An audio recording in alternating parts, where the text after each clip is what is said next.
All right, we're back here at Phillies #1 college radio station, WHIP. This is the main event. Chase Sr. and Seth Wozniak here with you. We're going to head out to the phone lines right now and welcome in Kevin Cooney of the Bucks County Courier-Times. Kevin, it's Chase Sr. and Seth Wozniak. How you doing? Hey guys, how are you? Doing fantastic. And this Phillies offseason has been a little bit questionable, to say the least. The most recent development is the possibility of A.J. Burnett joining the Phillies. And as early as a month ago, Burnett was unsure if he wanted to pitch in 2014. But a report came out the other day that sources close to him confirmed that he does want to return. He is 37 years old, but he finished with a 10-11 record last year with a 3.3 ERA. Good ground ball pitcher, which we know works well at Citizens Bank Park. What's your thoughts on the possible move of bringing Burnett in? Because with the rotation of Hamels and Lee, there's a lot of question marks after those two studs. Yeah, obviously it's part of the Phillies youth movement if you look at all the aging players. Right. Look, they need a number 3 starter. That's one thing that actually they were lacking the last 2 years with Roy Halladay out, that they part of their problem with the starting rotation is guys got put into positions that, quite frankly, they weren't ready for. Mm-hmm. Kyle Kendrick is not a number 3. Jonathan Pettibone's not a number 4. Roberto Hernandez is probably not a major league pitcher, but that's a whole different story. Yeah. At this point, if you're the Phillies, you have to kick the tires on Burnett. Look, there's an established relationship between Burnett and Scott Profak, the Phillies' assistant general manager. They both live in Maryland. They're neighbors. I believe both of their kids are pretty close. It would give Burnett a shot to pitch one final year, close to his Maryland home. The problem for the Phillies, though, is twofold. One, I think that they're kind of counting on the fact that they're going to take an attendance hit. So I think their overall payroll stayed frozen for a reason. That's a good point. And number 2, and I think this is the bigger thing, this place is not as attractive as it was 2 years ago. Mm-hmm. I mean, when you had a Jonathan Papelbon come here, when you had Cliff Lee come back, when you were able to even re-sign Cole Hamels, there was this impression that this was still a franchise that was the place to be. Okay? Now, if you're a 37-year-old like A.J. Burnett and you're looking maybe for one more ring, is this the spot you're coming to? Probably not on the top of your list. So I think there's a lot of and the desperation for pitching is such that you look at teams like the Pirates, you look at a team like maybe the Braves, the Yankees seem pretty set, but I mean, you look at the Orioles, and that's an attractive situation. There's a lot of teams that could use him that are probably a lot closer to the playoffs than what the Phillies are. Yeah, the Orioles are in a good spot there. Real quick, I want to get your thoughts on the mystery of Miguel Alfredo Gonzalez. Originally, it was reported he was going to sign a $48 million deal in September. That fell through. He then signed for $12 million because of issues in his physical. And Sandberg comes out the other day, calls him a mystery man, said he hasn't seen him pitch, and him and Ruben Amaro Jr. aren't sure whether he's slated to be a starter or a reliever. It's a little bit skeptical, isn't it, Kevin? It's a lot skeptical, and also you have the idea that you're not sure if he's going to start in the majors, the minors. You don't know if he's going to be a reliever in the majors or the minors. It's very strange that this has all taken place, and to me, if they had questions after the physical, it would have been better to walk away, okay? Because I think everybody then could have said, all right, even if Gonzalez went somewhere else and became a really good pitcher, look, there were physical issues, and with the Phillies investing that kind of money, nobody would have blamed them for walking away. Now that there's been this question about, well, why did you kind of cut back on the contract like that, I think signing him looks even more foolish, Yeah. At this point, I don't think the Phillies could count on him at all Mm-hmm. this year. I think that's why maybe you see more of an emphasis on maybe getting Burnett. And quite frankly, there's a couple other pitching options out there that if they wanted to, they could look for. I just don't know if that's in their plans right now. They may decide just to go with the kids and hope maybe a Jesse Biddle steps up and comes up in mid-season.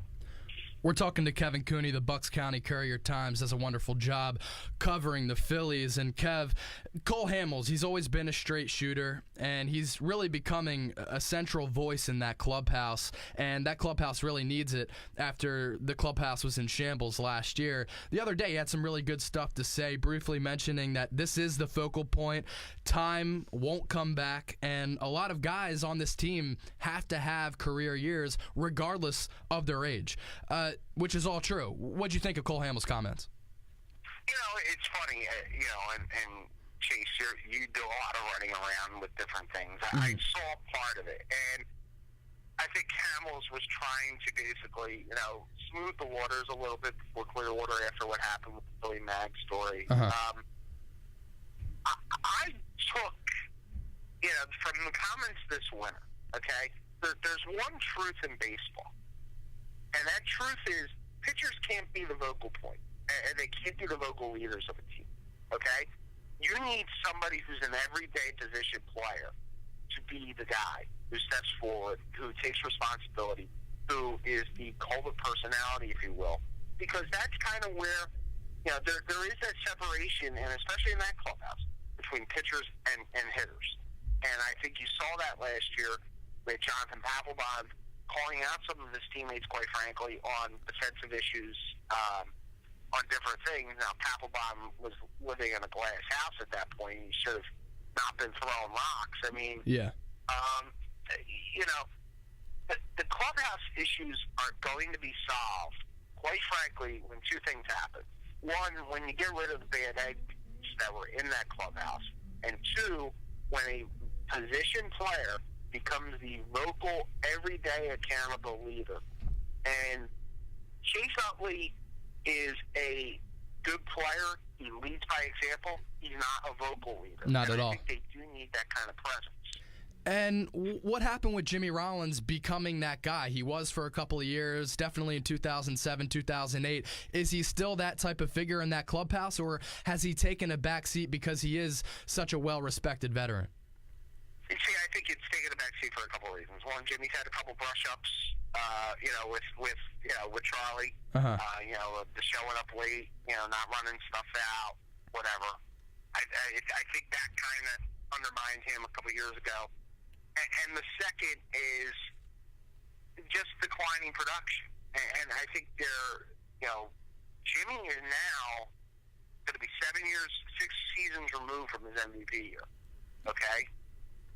I'm not sure, and there's not many young guys that walk in there.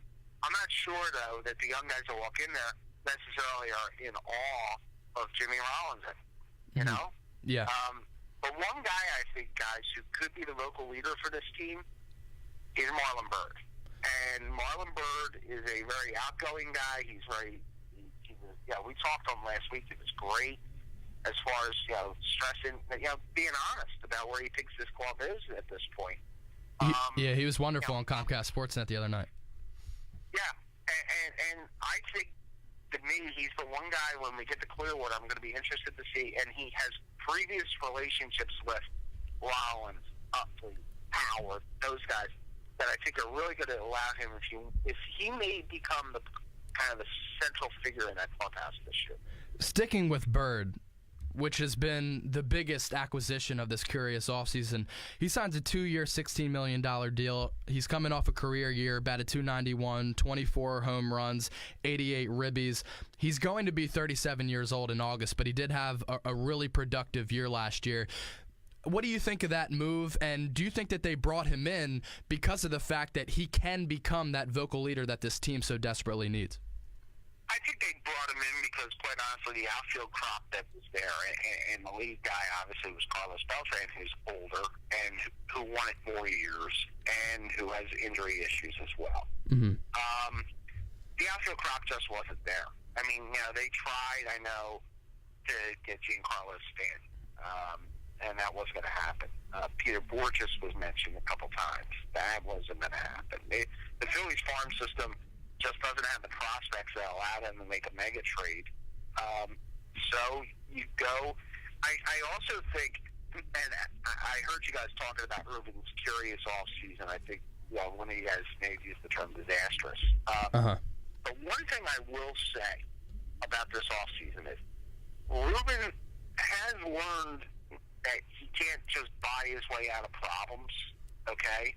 And I think that was a mindset around here for a couple of years. Without a doubt. And there's only one really questionable contract here that I think happened in the offseason, and it wasn't Marlon Byrd. It was Carlos Ruiz. Agreed. A 35-year-old catcher, signing him for years is a huge risk. I mean, so if you look at it, but the Phillies kind of backed into a corner there because they didn't like the catching market either. When the Phillies are going to turn the corner when their farm system starts producing regularly again. The free agent market doesn't lend itself anymore to building a team strictly that way. I think the Phillies are kind of finding that out at this point. Kevin Cooney, the Bucks County Courier-Times, joins us on the main event, Phillies' #1 college radio station, WHIP. And Kev, Ryan Howard, obviously the big piece, a huge part of this team's success. He's played in just 151 games the last 2 years after suffering that Achilles injury in Game 5 of the NLDS against the Cardinals in 2011. Have you heard anything on his progress? I saw him taking BP a couple of days ago down in Florida. He's already down south working out for this season. But if this team wants to make it back to the playoffs for the first time since 2011, Ryan Howard has to have a really, really productive year. Yeah, he's got to get back to 120, to be honest. I mean, 30 homers and 140 RBIs if they're going to have any hope. And they need Utley and they need Rollins to kind of have above average years, at this point. What I've heard is he's lost a lot of weight. He does live in Clearwater now. He has this beautiful home over on Sandkey, which is just, if anybody's been down there, it's just on the western island there of Clearwater Beach. Mm-hmm.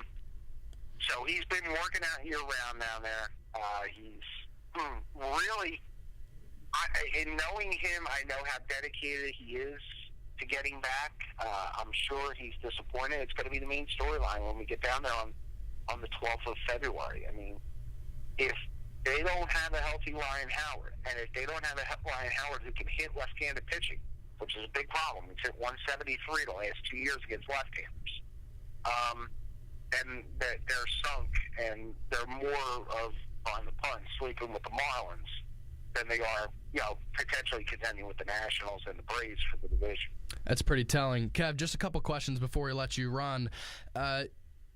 This season is important, not just for a lot of the guys on this team, but also for the job status of Ruben Amaro and possibly Ryan Sandberg.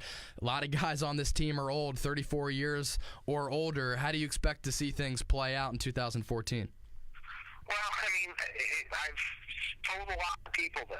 I'm not a guy who sees them at 86, 87 wins just in the middle of the pack, okay? Either this is going to be a remarkable comeback story of a bunch of old veterans kind of summing up one last run, or this is going to be the Titanic, and it's going to go down quick. As far as the job status, I think Ryan Sandberg should be safe no matter what happens here with the general manager. And I know that's weird to say, but remember, there is a Phillies history here of a general manager taking, even if the general manager goes, the manager sticking for a year. When Charlie Manuel got the job in 2005, and Wade was fired at the end of that season, and Pat Gillick was pretty much asked to keep Charlie on, and he did, and you saw what happened. So I think, and even if you go back to, I think it was 1997 when Lee Thomas hired Terry Francona, and then got fired, and then Francona stuck for, obviously, the beginning of that Wade's tenure. Mm-hmm. I think Ruben, quite honestly, will know by July, and it's very rare that baseball general managers get fired mid-season, but the question would be, if they bomb out, if they really go into the tank, can you have Ruben Amaro trade Cliff Lee and Jimmy Rollins and all these guys and get the most value, or do you ask Pat Gillick to step in maybe for a month or two and then kind of reset at the end of the season? It's going to be interesting to see how things play out. I know you made the trip down to Clearwater last year. You drove down there. You're going to be making the trip again? Yep, leaving a week from Sunday, actually. I'm going to go down a couple days early, and I'll be down there for about 10, 11 days, and then coming back coming back to watch a little college hoops, and then get ready for the opener in Texas on March 31st. Will you be at Temple Villanova on Saturday? I will not. It's funny, guys, and I saw the Owls won last night. Uh-huh. It just, that game has lost a lot of appeal to me because, quite honestly, Temple's struggling, and I'm not sure Temple at this point is going to stay even close to Villanova. All right, Kev, well, great stuff. Thank you as always. Before you head out, tell our listeners where they can find you on Twitter and what you have coming up in the Bucks County Courier Times. I'm at Kevin Cooney on Twitter, KEVINCOONEY, and Bucks County Courier Times, a lot of different things, high school basketball, low college basketball, and I'll have some Phillies spring training guide next weekend. All right, Kev, thanks so much as always, and we'll talk to you again real soon. Not a problem, guys. Thanks.